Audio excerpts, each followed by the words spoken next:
that LeBlanc, which makes it very difficult to navigate the fights. For Ryu, he's going to have to play that very well, but certainly 100 Thieves has priority in the early game. They should be able to win 2v2s and 3v3s with their jungle matchup. So I want to see them get proactive. You don't want them resting on their laurels, giving time for the Kai'Sa to get going, giving time for this Nocturne to hit 6. And of course, both of these teams lost their opening match in the group stage here at Worlds 2018 0-1. One of them will be able to pick up a win and, in fact, equalize the scoreline with Fnatic at 1-1 before they round out the first stage of this round robin. Is North America's 100 Thieves taking on the LMS's GRX. And these are two teams that actually have a lot of fans on social and around the world talking about specific players. It's Rukara for 100 Thieves, it's Bebe for GRX, and we've had discussions as well around how these players are going to be performing. And this is now an opportunity to reframe the discussion, to reframe how your fans and your league and your supporters are discussing the team and the play. Yeah. And that's definitely where my eyes are going to be focusing. This Nocturne and this Giải and how they're going to show up. I mean, there really is so much pressure on Rukara as an individual. You know, this is a Challenger League player who did come up and join 100 Thieves, but they played with Cody-san for basically the entire year. They swapped over to Rukara. They've kind of talked about the flexibility that Rukara does give them and how they allocate their resources in the later stages. When you have, you know, a superstar like Someday, perhaps you want to allow him to get more of that farm, have more of an ability to carry the game, and thus maybe you want your marksman to be more of that kind of utility guy who's covering mid lane. And Cody-san was very much a player who was getting all the farm. They were playing around him. It was about the hyper carries. So it's a bit of a different look, and we'll see how they can make it work. Yeah, definitely want to keep my eyes. And then also Ryu, he's got this LeBlanc running pretty aggressive, got that Ignite as well. And I like the fact that with the Nocturne Lissandra Kai'Sa, if Ryu can get into a position where he can keep threatening the insta-give, can keep threatening the kill, there's a lot of tools and a lot of ways you can unlock the 100 Thieves team composition based around that single champion and that single pick. There certainly are, but I also look at this LeBlanc and I'm thinking, how many of these guys are really good targets for you, right? Yeah. You know, it is mostly going to be him trying to get to the Kai'Sa in the team fights, and when there's a Scion and, you know, the point and clicks you see here from that Nautilus as well as Lissandra, that's very scary, but we do have Xin moving down. He should have been spotted on the ward that was further up here in the river, so they do back off very intelligently, and you could see that Stitch and Koala were trying to kind of walk that line to make him waste his time and move down towards that. All right, so and gonna get that Scuttle Crab on the bottom half of the map as Bebe makes his way towards the top. I think he's already secured that Scuttle, if I'm looking at the minimap correctly. Thank you, observers. Yeah, and I think he was considering looking down towards the blue, perhaps. No, actually, the Scuttle showing is still up. Yeah, so that was just a ward there. Thank you. And as Anda was actually moving up to the top side, he is going to back off, and he's actually just going to do an early base. So this is actually kind of weird from Bebe. He just does 2 camps and then is going to head back to base. Perhaps is no longer feeling secure to actually go out for that Scuttle Crab, but it does mean it's not getting too much done his first time out on the map. Yeah, sniffing around for opportunities, I suppose. If you look at the minimap, both Someday and Ryu somewhat pushing those lanes a little. So if Bebe were to be caught in the river by Under, you know, there was a potential of a collapse. So safe start by Bebe, and you can understand that with both of these teams a little trepidatious to begin. There's the disdain from Someday, really using the full kit of Urgot and getting a lot of damage down, in fact. Low 100 HP, but under the tower, you don't want to dive that yet. Yeah, and he doesn't have his spellbook swap to Ignite available yet. Anda coming up, though, and this is not warded out. They could actually go for this dive if Someday were to start it out. Now it's been spotted by the Ghost Pourer. We'll see if they commit. There's the disdain, going to run into a minion instead, and PK is able to walk away with his life just at the right time. Yeah, I think that was a little bit of a mind game. Someday was hoping that PK would expect the E flash and flash himself. I don't think he ever actually intended to commit to it. At the very least, they get out the teleport before PK had a strong buy, and they do zone him off some of those minions. So the farm advantage certainly heavily in the favor of Someday. And even the buy from Bebe was speaking to how worried he was about running into Anda. I mean, his first buy was just 2 pinks. All right, well, this is a good start for 100 Thieves. Someday with a confident move to begin. Admittedly, it's 4 minutes in, so I'm getting a little excited, a little ahead of myself as Ale. And Koala again moving forward. So Bebe moved in, stole away the red buff. Of course, waiting for Nocturne to really unlock Paranoia before he really becomes instrumental in those ganks.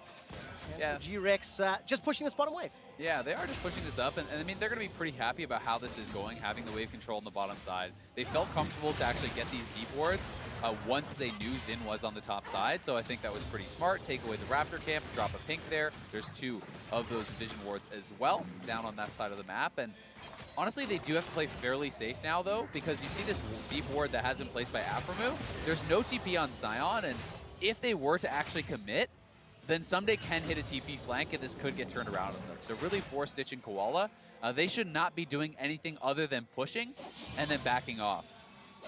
Don't expose themselves to any risk, especially when you consider Under at level 2 showed his face. He was sniffing around for an opportunity. It was optimistic, of course, but wasn't too bad. We've not looked a whole lot at the CS in that bottom lane. It's bang on even, 39-36. It's only the top lane where there's a little bit of a disparity thanks to that early trade. And obviously with Bebe waiting in the wings, if Someday decides to go aggressive again, then Bebe can very easily come in behind this wave that is pushing towards GRX's side of the map. Yeah, it's certainly possible, but I don't expect them to even try it until Nocturne is 6, because if Xin is there and you are a pre-6 Nocturne and you commit to that, you are going to lose that 2v2 very heavily. So, you know, it would be quite a risky move, and the way that GRX is playing is so risk-averse, I don't think they have really much intention of going for it. You can see, though, they're expecting that Xin is over on the scuttle as it spawned. It's pinged out. They didn't have vision on that, but that is just Bebe saying, this is where he's going to be. Yeah. And you can see that Ryu was playing to that side of the map, so that even tips the hand a little bit more towards that. So GRX just want to play it safe, want to play it calm, wait to get their items, wait to get their levels. So what level do you say you have to start? You know, whenever you see a Nocturne, I always go, right, I'll give them 1 or 2. I think by 7 or 8, Yeah. if you haven't done something, then I get panicky. But, you know, is that fair? Am I giving them too much leeway? So, I mean, I think that it is fair, especially with this composition. Generally, you know, the ideal Nocturne game is you hit 6, you ult, you get a kill, back to farming. Your ult comes up, you press your ult, you get a kill, right? Like, that's what you're looking for. But in these compositions, I really do think that it's much easier to execute the GRX comp in the later stages. So they may be looking at this like and saying, you know what, Nocturne ult is going to be as a response to ganks, not necessarily proactive unless we think it's guaranteed. You know, there's nothing that says you must get something done early. I feel like that's more on the side of 100 Thieves in this game. You know, I think Thresh in teamfights is very hard to play if you do not have vision, if you're not getting picks on one of the squishy members. You know, it's unlikely you're going to get a hook on the Kaisa or someone that's really, really relevant. Yeah, and of course, talking about that Nocturne and that Thresh, Bebe's played it once this summer, lost with Aphromoo once similar. Go. And there's Ryu jumping onto Anda. The chains didn't really do enough. Ooh. Candy's able to get away with that Glacial Path. And pretty easy, no summoner spells blown there at all. So, good escape from Candy. Yeah, that was actually really well timed. It's a small thing, but he spends out his claw just as the root is going to expire. He can actually take it, and nice harass down on the Koala, but buffered the hook there. Really well done to pull himself out of danger. Here comes Anda, doesn't have access to the ultimate yet. If Koala stepped too close to the Tribush, he is in some trouble. All right, 3 talent strike has been primed. Teleport coming down, and Aphromu's death sentence doesn't find a target. Anda continues to chase. The Dredge line pulls him in. First blood to Rikara. Yeah, so nice there from 100 Thieves. They know there's not even a heal available because it is a TP Kaisa. They use that teleport advantage to great effect. First blood onto the AD, and they are onto this turret. This could potentially just be first turret straight up. Yeah, definitely going to go down with this minion wave. If not, then the very next one. And Azel's exactly as you mentioned. Pressure on 100 Thieves to make the first move. They pull it off with the Someday teleport in that teleport advantage from the trade several minutes ago. You know, it's a snowball effect, and here's a replay. Yeah, and here it is one more time. Flash hook is responded to, but you see how Anda is waiting back, expecting that Stitch will have to flash away. That is really good communication and play between Aphromoo and Anda there. Afro is essentially saying, if you don't flash, you're hooked. If you do, you're into my Xin, and you're dead anyway. Yeah, exactly. So well played. 1,000 gold advantage, tower first blood, actual first blood, and that allows Rikara to pick up his Berserker's Greaves as well as the BF sword.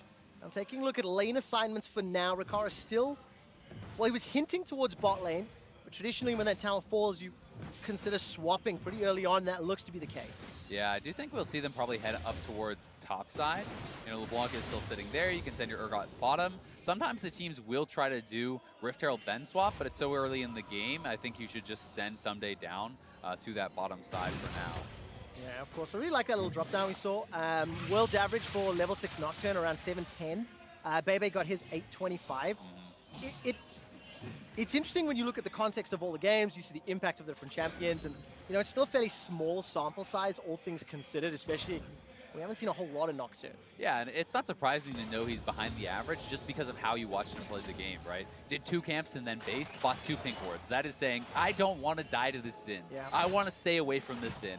And he has done that to his credit. He is at that level 7 mark now, so we'll be able to look for opportunities, or at the very least, as I said, counter ganks, right? Like, he's sitting back by this turret. Rikara has no flash, so if he steps too far forward, hey, maybe you go for it. Yeah, exactly. Punish the positioning if possible. Bebe got that paranoia, and of course, if Koala can get some of that CC from the kit down, of which there is plenty, so easy for Stitch and Bebe just to get all the damage down, especially now the Killer Instinct is there as well. But 100 Thieves are respecting the potential engage. They are backing away. I'm waiting for Death Touch. I'm waiting for level 6 Nautilus, because that feels like it will be the go button, and there it is. But unfortunately, Rikara and Aphromoo, they're safe. They've fallen back. Obviously now Bebe's spotted out by the ward, so this is a really good opening 10 minutes for 100 Thieves. Yeah, they're playing it intelligently, right? Anda's on the bottom side of the map, so you shouldn't be posturing aggressively. You need to see Aphromoo playing behind his AD, which is what he was doing. If you posture aggressively, well, there's no opportunity to Lantern. Then they go for it. So knowing Zin's on the bottom side, they do not look for that, but Zin is around mid lane now and could potentially respond to any plays, but GRX want to do this on the top side. Nocturne and Lissandra are there. All right, so the response from 100 Thieves is to try the flank. As 4 members from North America flanking, Candy's already used that glacial path to escape. Distortion forward from Ryu. I'm looking for CC Aphromoo. Swing and a miss. Doesn't find GRX. Yeah, nice sidestep there by Candy. They even moved Someday up, so they were expecting that GRX would commit to that, but I think because Someday had made the rotation, they say, no, let's back off, allow PK to push this out, then we'll have priority on the bottom side of the map. And as Someday does walk back down to that bottom side, he doesn't have his TP available, PK does. They should now have priority on the top side, and here is the teleport to try to make good on that. All right, the recall is just about to finish there from Anda. Teleport was cancelled, in fact. Ooh. And we get a quick glimpse, so deciding against it, bailing out for whatever reason. Yeah. And that's again PK, summon a spell disadvantage, just not getting anything from it. Yeah, that is a disappointing one to be sure for them. The one thing that may work in their favor is I'm not sure if 100 Thieves would have noticed that. They don't have vision in that area. So if someone was looking at that place on the map, you can see the TP animation, but no one was right there. Maybe they don't even know that they have that summoner disadvantage. So we will see if 100 Thieves plays with respect to it, and that is a small thing. Still very disappointing for GRX to see that TP go to waste, as we saw how much 100 Thieves got out of theirs. And it gives you questions, because we don't know why, we don't know the reasoning, and it's all up to speculation. Of course, PK, he's finished up that Righteous Glory. First item spikes are starting to come in. Proto Belt for Candy, Warrior Enchant just picked up by Bebe. So we're hitting that point in the game where some skirmishes and some team fights start to appear. And for GRX, still no real, proactive strong plays yet. Teleport to the top lane. Bebe's waiting to get involved, so this could be that reactionary knockdown, the disruptive paranoia. It is a way to use the ultimate. It's not the way I prefer, but it can work.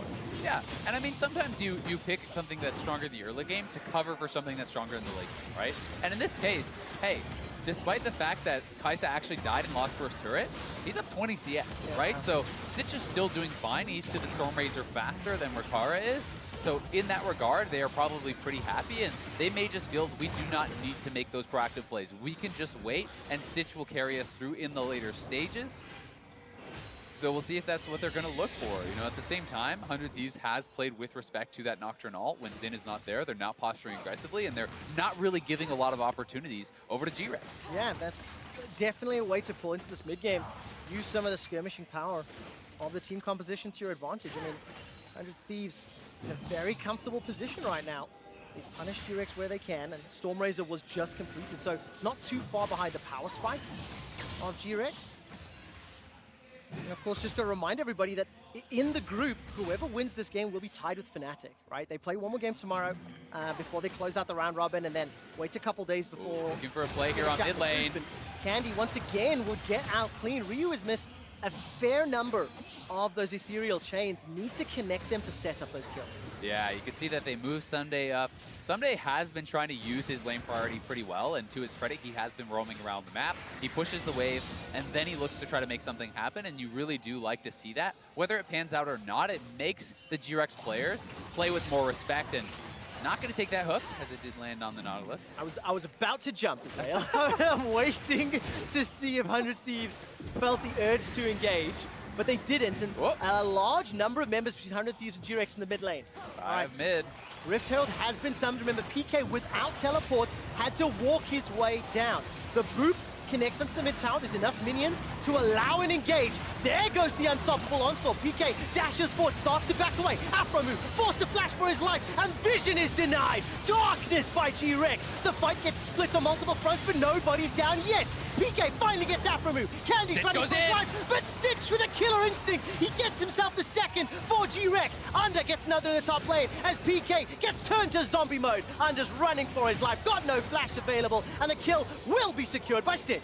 Nicely done by GRX. They make the dive work despite the fact that Bebe ulted so late. Someday was able to come through with the teleport, but GRX just wins the straight up team fight, showing they don't need to be proactive. They can wait for this Kaisa to come online, and Stitch now picking up a couple kills there is going to be feeling really good. The tower, 3 kills to 1 death, and of course landing in Stitch's hands. That's exactly what you want to see for GRX. They swing the gold lead into their favor, and this is how it all started. I would have liked to see the Nocturne ult a lot earlier, because if you Nocturne ult first, the Urgot couldn't have even TP'd in, and you may have been able to dominate it even harder. But just now it does come out. He does dive further in onto the LeBlanc, and on the side, you can just see that Stitch has stayed safe for so long, and then now that the cooldowns are down, he uses the killer instinct. He dives forward onto Rikara. Rikara has to flee, and Anda is separated from the team, does trade over 1 kill. But again, this is heavily in the favor of GRX, who has more of that scaling marksman, who has, I think, the advantage in that later game stage. That's exactly what GRX needed to make sure they retain control of the game. I absolutely love being overly dramatic on the first use of important ultimates. You know, like a Shen Stand United or a Paranoia from Nocturne. Dictates the entire game. It does. In my brain, it does, because it colors every future move. And for Bebe, 10 out of 10. 10 out of 10, so you're telling me they already won. Well, I think they have the tools. I mean, that team fight was very, very good. But it's how they wield them. You can have the ability to win. Yeah. You have to show that have you the sword, but you have to swing it. There we go. That's the way I like to think about it. All right. But taking a look at the mid lane now, 100 Thieves, they're definitely getting it out of this game. Afromu throws out the death sentence. By the way, Ryu sitting with that Luden's Echo. He's sitting in base for now, waiting to see what direction he goes. Yeah, and I think one of the things for 100 Thieves that's going to be so important is if they can actually get vision control over an area, Thresh and LeBlanc are so much stronger from darkness, right? If you do not know where these guys are, and you can hit a hook on a carry, you can chunk someone out coming from behind as a LeBlanc. That is so ridiculously impactful, and that is why GRX is going to want to move around with all these meatballs, put up the Nautilus in front, put up the Scion in front, get vision, and 100 Thieves has to fight against that and try to deny it. And also, I don't want to see 100 Thieves and GRX, remember first, I don't want to see 100 Thieves go into GRX in a 5-on-5. Yeah. I prefer the Death Ball synergy that the GRX comp has. And for 100 Thieves, much prefer 2v2s, 3v3s with the Xin Zhao, the LeBlanc, the Urgot, where they can really utilize the champion's full kit. So every time I look at the minimap, I'm looking at the vision, I'm looking at lane assignments, and Someday continues to impress. He's pushing up to that bottom inner turret. He's going to start pulling some pressure. Yes, 100 Thieves lost 1 tower, but what can they take in return? Pressure on mid, pressure on bottom, pressure on PK as well. He's got no flash to his name. Sunday's going to continue chase forward. There's the fear beyond death, turns him into zombie mode. Paranoia by Bebe. He's jumped onto Ryu. Ryu manages to find the lantern to safety. And 100 Thieves, they don't get a tower yet. Only the kill, and I think that's still an advantage to Rex. Yeah, well, they do get the kill, and they could push in now. We'll see what they can get in the subsequent fight here. It's a 5v4. GRX looks like they want to try to defend this, but Ryu is trying to threaten the flank. All right, Ryu's on the side. The ethereal chains have popped. 10 seconds before PK's up with a teleport. Glacial Tomb is thrown down. The tower at 50% HP, but Koala at 0. He is killed, and 100 Thieves back away. Yeah, they get another kill, but GRX are going to be able to hold on to the turret. PK is up and has his TP. 100 Thieves need to reset for this Infernal. It's spawning in 10, and that is going to be a critical dragon for them. They really want to be able to be the first to the scene, get the vision, and try to take that. I feel like 100 Thieves really need to prioritize that. I don't think you want to be giving it away at this point in the game. And you can see the control wards, a string of them, 1, 2 on your screen, 1 in the river as well, being set up for that mid lane push that happened a moment or two ago. That will be fairly useful in the ensuing dragon setup. 100 Thieves are barreling for this objective, and there's no response yet from GRX. Yeah, they are heading over to that direction. If you can deny that one ward that is outside the Baron Pit, it gets very difficult for GRX to actually move forward and even check on that dragon because of these 3 pink wards in a line here, as we saw. So we'll see. I mean, the problem for 100 Thieves is they never actually swept the Dragon Pit, so GRX doesn't have to check. And 100 Thieves doesn't realize that just yet, and they will be able to spot it. So that ward paying so much for them, and they should have actually seen it pop now. Looks like it's not even going to be contested, though. Yeah. GRX is just trying to push out the sideways. They're using this time to go top, and I think that's fine for them. You don't have to contest that, but certainly felt like a bit of a necessity for 100 Thieves to be able to secure that. Yeah, exactly. And of course, with the Cloud and the Infernal now, 100 Thieves, 2 dragons to 0. They're down a tower, up in kills, and GRX have the superior map control. 100 Thieves have got a little bit more late game insurance in the form of those dragons. But it is definitely a very even game thus far. 20 minutes in, we're out of the laning phase. We've started doing a lot of movements, and he's really showing authority or stamping control of the game. It reminds me a fair bit of GRX versus IG yesterday. It was slow to start. It looked really, they traded a bunch of blows before 1 or 2 team fights in the 20 to 25 minute mark just sealed the deal. It really does feel like one of those games that's going to be a fight into a Baron, and whoever wins that is probably going to be the team that's taking the game. You know, this is kind of very much how the 100 Thieves like to play. You know, they do play often very much for the vision control around Baron. They try to make sure if any fight they take is heavily in their favor. They're not a coin flip type of team, and we'll see if they can actually get the setup. And these team fights are going to be very, very interesting. I'm very familiar with that. It's definitely the Prolly effect. A lot of teams and players that Prolly has coached over the years have been fairly risk averse, and it is a little bit more about that clean, safe, secure play. And you're seeing that with 100 Thieves. But there needs to be deeper vision. If you look at the minimap, GRX, they've got defensive wards themselves, and 100 Thieves are placing them in the river. But if you want to push past, if you want to get into territory, you've got to break open those tier 1s. You're going to get into GRX's base. And right now, that mid still standing is a gigantic pressure point that 100 Thieves needs to break. Yeah, I think that's a really good point, but they're going to look for someday here. Nobody saw that. Definitely did not watch Tokyo Drift. It's not a Vin Diesel move right there. No, it is not. Well, to be fair, I don't think Vin Diesel was in that one, so that might be why. Nevertheless, PK with a face. I think I've actually watched too many of those movies, to be fair. Candy and Ryu going to meet face-to-face. There's some in the top lane. But yeah, I think for 100 Thieves, with tier 1 still up for 22 minutes, it becomes so difficult to apply pressure to GRX to get into their base and even consider things like, you know, Baron or anything else. Tier 1's, the amount of vision and control they offer is unparalleled at this stage in the game. There goes Ryu's gonna land the chains. They shall pop, not enough distance, but the Tomb will buy some time. Under as well as Afternoon can jump in. The vision denial from Bebe. That's a good defensive ult. Decides to jump forward. And GRX, they will save their mid laner. Yeah, actually, pretty decent trade there for GRX. They get the flash off Afromu for just that Nocturne ultimate and the defensive ultimate there from Lissandra, but we'll see if 100 Thieves can actually take this turret now off of the pressure because Candy has gone back to base. PK is going to perhaps TP in. He is going to base as well, so he has the threat of it. Yeah, and of course, Koala may just be jumped on by several members. He was forced to use some summoner spells to escape. As you can see on the minimap, Death Sentence will connect. He throws out the Death Charge, but Fear beyond the Fear lands. Gobble, gobble, gobble. Someday takes him out. There's a Killer Instinct who's defensively a PK. He joins the fight. The box is put down in the jungle. And take a look at Ryu. He's blown up Bebe. Candy goes golden in the middle of the fight, and Afromu's trying to run for his life. Rikara is untouched so far, and Stitch is being run down. Rikara takes him out. PK stuck in between 100 Thieves, and he's going to get some support from Candy. The flash route down. They're going to find a kill into Afromu. And Ryu's now running for his life. Whoever strikes first can pick up the kill. Vision in favor of Candy, but he's not going to find the shard. And the roar of the Slayer comes out. Ryu's still running for his life. He can distort backwards. Does so. Gets out of range of the decimating smash. Flashes away from Candy. Cue the Benny Hill. Ryu's running for his life. Here comes PK. He's roar going of to the get Slayer out. goes out. And Ryu does it. Now you see him, now you don't. Ryu pulls off the magic trick there, able to get out. A very even team fight in what looked like it would be very 100 Thieves favored as they get this early kill onto Koala and then are able to actually watch this play here from Someday. He pulled the ultimate, he's moving towards Stitch to actually get the fear. Landing the fear onto Stitch gets both the ultimate and the flash off Stitch. And then Ryu on the top side. We talked about vision, he finds Bebe and blows him up.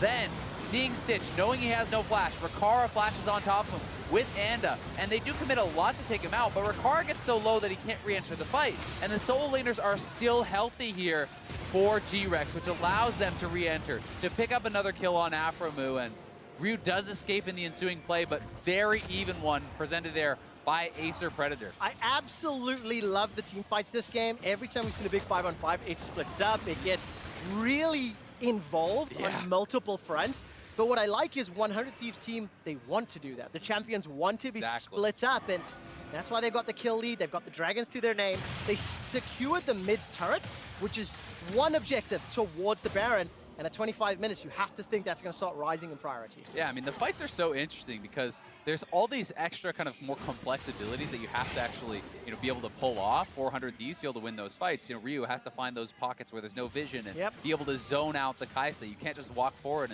and fight the tanks. And if you can actually keep Kai'Sa in the backline, not diving in, then hey, Xin Zhao ultimate becomes very effective as well. You can actually use that as a somewhat suited defensive ability, protecting some of your carries, protecting your other front line. And 100 Thieves have got to really walk that line. And of course, for 100 Thieves, the added pressure of the social media and everybody looking at them saying, what can you do? How will you perform? For now, they're going to be under pressure in the mid lane. They secure the tower top. PK's going to get that decimating smash, and the Iron going to help quite a lot. But now the turn, Death Sentence comes up. Bebe uses that stopwatch to buy some time. The box comes down. Rikara is burst very low, but so is Stitch. He manages to kill Instinct for a few seconds longer. Rikara takes him down. Sunday's pushing forward with Under. Ryu's fighting Candy in the back, and everybody from GRX is routed. And they're trying to escape. Candy's now going to be the focus. He gets jumped on with an audacious charge. A burst from the distortion. The shutdown onto Ryu. How is Candy still alive? Oh, he Sonya's it! And hourglass to stay alive further before Sunday finally takes him down. GRX, now there's a very good death sentence. He manages to catch out Bebe. And GRX, they survived way longer than they should have. Yeah, 100 Thieves are going to go to Baron. The pings are onto it. They got the kill onto Bebe, which was the critical one. And Someday was incredible in that fight for the 100 Thieves. They are now onto the Baron. TP coming in from PK. GRX want to fight it. Okay, PK will be there. And teleport coming down from Stitch as well. So that's two very important members. The Disdain will secure a kill onto Koala, and PK's actually he can get run alone. Down. He's going to get knocked up into the air. The rest of 100 Thieves are coming up. Follow Afromu. Flash is available in a moment or two. Decides against a further chase. The investment, not worth the payoff. 100 Thieves, 1,500 gold up. Still, they get both TPs there as well as a kill, which is going to feel really good for the 100 Thieves. No, they didn't get the Baron, but this play actually just saves the fight here pretty much from Someday. Moving in front, absorbs the Scion ultimate, gets the Stone Plate out before a lot of that damage comes through, and he soaked up so much there, allowing Rikara to stay healthy. And imagine had Rikara taken any of that, he certainly would have lost the duel, and Ryu now. Oh, Ryu gets taken down. Stitch just solo. I mean, lands the W, lands the R, and it's so difficult against the Kai'Sa. Yeah, just kinds of things there. Diving in, taking out the LeBlanc in a 1v1. And of course, Someday, just to go back to the point you were saying, Azale, sort of the unsung hero so far. He's right place, right time, doing the right thing consistently. But he's trying to get out. All right, see, and again, he escapes again. Wow, let's find out if Rikara can survive. The box is down. The front line for 100 Thieves is doing their job. Dredgeline pulls Koala to the tower, and Sunday's in the back end. He is still doing everything in his power to keep 100 Thieves in it. A flash death sentence from Afromu secures a kill onto Candy, and despite PK getting the knockup, it's simply not enough. Under gets another onto Can he even miss there a hook? Is another for 100 Thieves. It's just so good. They win consistent fights back to back. Afromu hit hook after hook after hook in that fight. A thing of beauty there from the NA superstar. And again, back to the Baron. Bebe, no flash, no ult, no smite available. This one should be going the way of 100 Thieves. 100% the case. Bebe gonna maybe look to contest, but with Ryu waiting in the wings and popping the blast cone, There's simply no way in. So 100 Thieves cement control of this game. And again, I have to praise every single team fight. They're doing the right thing every time.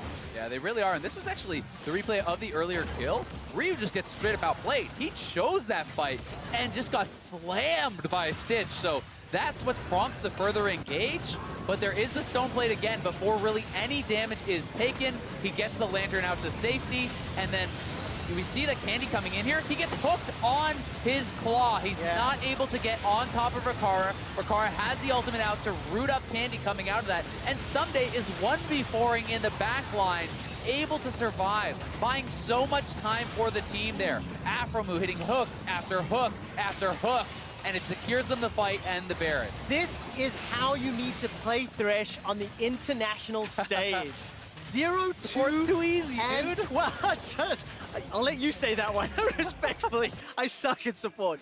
But Afromu, as you said, every single death sentence, he's in the right place at the right time. He's using the lantern effectively. But what I like is he's pivoting. Whenever you see Threshers, they tend to be, you know, fishing bots or lantern bots. And Afromu is swapping as is necessary this game. I mean, this is the Afromu effect, right? This is what won him the MVP in spring. He has the ability to take over a game at any time. When this guy is on a playmaker, you always feel like his team has a chance. Think back to all of the CLG games with Afromu, all of this year's games with 100 Thieves. He always is that X factor. It's not just the shot calling, it's the playmaking. He has the confidence to go for it, and he has the skills to pull it off. Exactly, and this time around, 100 Thieves take their 6th tower in what feels like a blink of an eye. 5 minutes ago, this game was bang on even. And now it's a 7,000 gold lead with 1 minute and 40 seconds of Baron. And there is once again the Lancet. Rikara does get caught by the dredge line, but the Featherstorm buys some time. He's 5-0-6 on the Xayah. Paranoia's thrown down. I'm waiting to see where the target goes. Dredgeline once again finds the target. Under jumps forward with the audacious charge. They've traded 1-for-1. Jungle for support. Candy's running for his life as Ryu's running low on mana, so doesn't want too long of an exchange. But Rikara can finish this out. He's basically untouched. With the help of Someday and the rest of 100 Thieves, they get themselves a couple more kills. They get themselves access to the inhib, and they get themselves control of the game. Yeah, it is 3v2 now. I'm not sure they're going to keep pushing, though. Stitch and Candy are alive and back to full health, so 100 Thieves will take their victory, will back off here. And it's Bebe there, committing the Nocturne ultimate, but not having the confidence to actually use it to go forward and look for a kill. Even with Rikara not having his ultimate down, I feel like you need to take that risk when the Featherstorm isn't available, because your team is up against it. They are back against the wall, and here's the fight one more time. The Featherstorm is spent there. Qual did a great job getting it out, and you have to think, all right, Candy and Bebe are going to tag team dive in. Bebe pops the ultimate, but you'll see, it just expires. Candy doesn't take the claw. There's not the coordination to get to that 100 Thieves backline, and when Rikara has this much time that is being bought by Someday, by Ryu and Anda, he is going to be able to clean up that fight. Really impressed with how 100 Thieves are playing these out. That fan line, you had to get through Urgot, LeBlanc, as well as Thresh. It's very difficult, and we got the bases broken open. Dragon was secured as well, so it's just everything is in 100 Thieves' favor. Still an unkilled, untouched Rikara. 7-0-7, he just finished the Phantom Dancer to complement the Hurricane, Stormrazor, and Eye-Edge. Yep, that is over 100% crit, and that is going to be one strong Xayah there. If you give this guy really any free time, he is going to shred through your front line. Cyan is really the only one who can kind of stand up, and you know, Lissandra is going to have to use those stasis very, very well with the self-ultimate, with the Zonias to be able to kind of buy time. It's going to be a difficult situation. In order for GRX to come back from this position, they have to blow up Rikara or Ryu as early as is possible, and then use a numbers advantage to try and zone away the rest of 100 Thieves. But when you consider the comp, there are 4 damage dealers on their side. I mean, even Under, with the GA on that Xin Zhao, he hurts if you give him enough time. He really does, and one of the things that Xin at this point can do with the Sterix and GA, you can simply dive forward onto Stitch and trade out your life to buy time. Because if that GA is coming back up and Rikara has shredded down the front line of the opposing team, well, Stitch can't even stay around to clean up that fight. No, Ryu's flirting with danger, distorts over the wall, manages to get that Sigil of Malice down, but not enough damage just yet. And looking at the minimap, Supers will just about crash into the base. That's why Bebe's there to catch them. He's got the Paranoia if needed. for a team fight, and Candy's going to be fishing at least some sort of route. There's some good burst, good chunk onto Candy, and this should open up the inhibitor turrets. Yeah, it will a little bit, but there's not a minion wave available just yet. GRX are doing a good job hanging on, and if they can continue holding on, mitigate loss, just keep clearing those waves, they may have a chance to challenge at another neutral objective. But 100 Thieves playing this patiently, they will not commit unless they see a really good opportunity. Yeah, and especially with Baron coming up in a minute and a half. Look at that damage! Whoa, that hurt! 100 Thieves burst out Candy. That's all you need, the zoning damage. Get a second inhibitor. Absolute map control, and with a minute 20 before Baron, the bot inhibitor's up in 2 minutes. The safe play is to wait for Baron, grab that, and then look to kill the Nexus. Yeah, and that was really nice play from Ryu, twice in a row, chunking out Candy, sending him back to the well to heal, and that got them the time to move forward. And now GRX are going to have to make a stand. I don't think you can afford to give up that third inhib if 100 Thieves commit. Absolutely not. The dredge line does find a target, but look at PK. Even through the stone plate, he is being focused down, forced to flash defensively. And this, once again, is another very good move. Ryu. Look at Ryu. Gets good damage on that double distort. The inhibitor tower is the focus. Super minions getting close to the Nexus turrets from the bottom lane. GRX have got too many threats on too many fronts with too many problems to solve. And that will be the third inhibitor being focused. It's not killed just yet. Defensive flash from under, audaciously charging forward, and then instantly backing out with the lantern, but the inhibitor stands. Yeah, I think it's time to retreat. You want to be able to reset before the Baron does come up. That is 24 seconds until that happens, and GRX do barely hold on to their base. One inhibitor remaining, but there's going to be pressure in top and bot with that Baron alive. 100 Thieves know there's not a lot of vision on the map from GRX because they've been pinned in their base for so long, and Aphromoo already over there sweeping out the pit, making sure that they are going to have control in that area. Yeah, especially if you look at the vision in the top quadrant. A couple of control wards deep. Going to place a few more wards before they start this Baron, I'm sure. And wait for the minions to crash. I mean, bottom inhibitor will respawn fairly soon, and if you look at the waves, it will take a little bit of time before they're threatening the base. But 100 Thieves have got absolute control, so they don't need to rush this. They want to pick up their first win of the group stage, tie the record with Fnatic, and pick up that much-needed W when you start looking towards the second half of the round robin. Yeah, and also just starting to build that confidence, and you can see that the focus on vision here. 3 pink wards for Anda. We just saw one drop by Aphromoo. Ryu has one as well, and they're trying to cover this area, trying to clear out as much vision as possible to give Ryu and Aphromoo in particular some room to play with those hooks, with those picks that they're going to be looking for. Yeah, good response, yeah. Redline once again will be the opener, but Someday has not taken any damage. And yes, the stone plate is used. I'm looking for some sort of follow-up. Where are the hooks? Death sentence or the chain. If one of them connects, somebody will die. PK goes all the way forward and then starts to run away. No flash available to him. Dredgeline will catch. The fear on 4! Manages to find it. PK's down. Look at GRX's HP bars. They're nowhere to be seen. The burst damage is immense. Stitch jumps onto the back line, but it is simply too little. It is simply too late. And 100 Thieves turn towards the base. It was Someday's fight. He finds the ultimate, hits them all with the fear, and they are going to find their first win at Worlds. 100 Thieves with a fantastic close to the game. They take down the Nexus turrets after acing GRX. 100 Thieves pick up their first win at Worlds and another win for North America. That's a big one for 100 Thieves. This is a team they needed to beat to be able to have a chance at getting out of groups, to build that confidence, and honestly, to shut up some of the doubters, to show that they can perform on the international level. A good game here against GRX. Completely agree.